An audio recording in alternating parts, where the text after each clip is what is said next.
50 సంవత్సరాలు వచ్చినాయి అనుకోండి, ఇలా చెప్పొచ్చు కదా, ప్రభువా ఈ 50 నన్ను తీసుకుపోకు, చాలా పనులునే నాకు, నీ సువార్త ప్రకటించాలా, నీ వాక్యం చెప్పాలా, కొంతమంది రక్షణలో నడిపించాలా, నా కుటుంబాన్ని ఇంకా సెటిల్ చేయాలా, చేయొచ్చా లేదా? కొంతమంది కష్టాలు తట్టుకోలేక ఎప్పుడు పోదామా అనేది చూస్తూ ఉంటారు. యాడికి పోతారో అర్థం కాదు, అసలు యాడికి పోతారో అర్థం కాదు. తీసుకుపో తీసుకుపో తీసుకుపో, తీసుకుపోయినప్పుడు ఎందుకు తీసుకుపోయినావా మళ్ళీ వాళ్ళే. నిజమండి, నిజం. ఈమెనే చెప్తుంది తీసుకుపో తీసుకుపో అని. తీసుకుపోయినప్పుడు అయ్యా దేవుడు నాకు అన్యాయం చేశాడు, అన్యాయం చేశాడు. అన్యాయం చేయలే, నువ్వు చేసుకునే న్యాయమే అది. నీ సంవత్సరములు తరతరములుండును. సంవత్సరములో ఏముంటాయంట? తరతరములు ఉంటాయంట. ఆది అందు నీవు భూమికి పునాది వేసితివి, ఆకాశములు కూడా నీ చేతి పనులే. ఆకాశములు కూడా నీ చేతి పనులే, నీ చేతి పనులే. అవి నశించును గాని నీవు నిలిచియుందువు. ఓ హల్లెలూయా. అర్థమైంది ఓకేనా? నీవు ప్రార్థించే దేవుడు ఎవరు తెలుసా?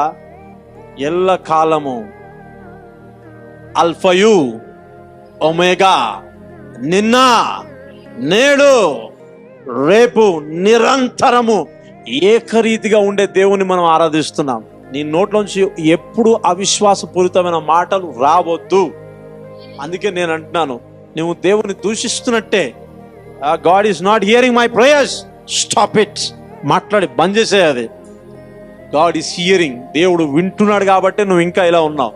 మనం ఇంకా ఇలా ఉన్నామంటే దేవుడు వింటున్నాడు, చేస్తున్నాడు, ఆయన కార్యములు జరిగిస్తూనే ఉన్నాడు.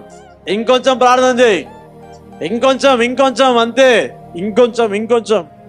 ఓ దైవజనుడంట, ఇప్పుడు కాదు, ఈ ఇంచుమించు 70 సంవత్సరాల క్రితం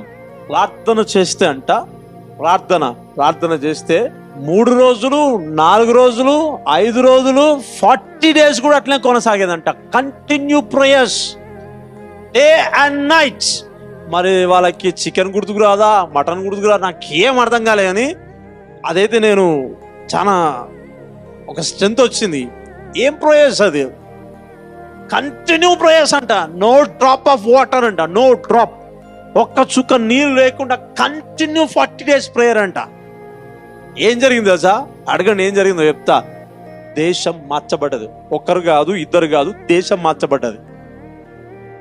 40వ దినం కల్లా దేశ ప్రజలు అక్కడ ఉన్నారంట. 40వ దినం కల్లా దేశ ప్రజలందరూ ఆ ప్రాంతంలో ఉన్నారంట.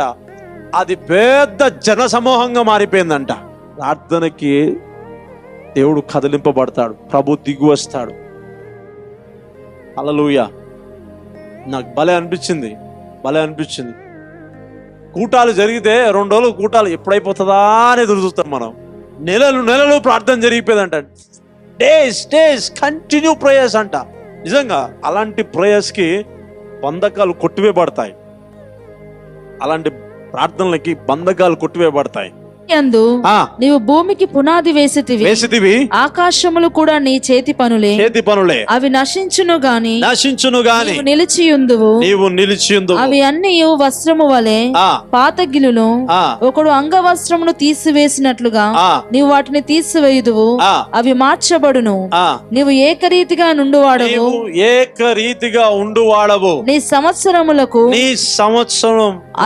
అంతము లేదు. నీ సేవకుల కుమారులు నిలిచియుందురు. వారి సంతానము నీ సన్నిధిని స్థిరపరచబడును. ఆమేన్. హల్లెలూయా. God cannot change. దేవుడు ఎప్పుడు మార్పు లేనివాడు.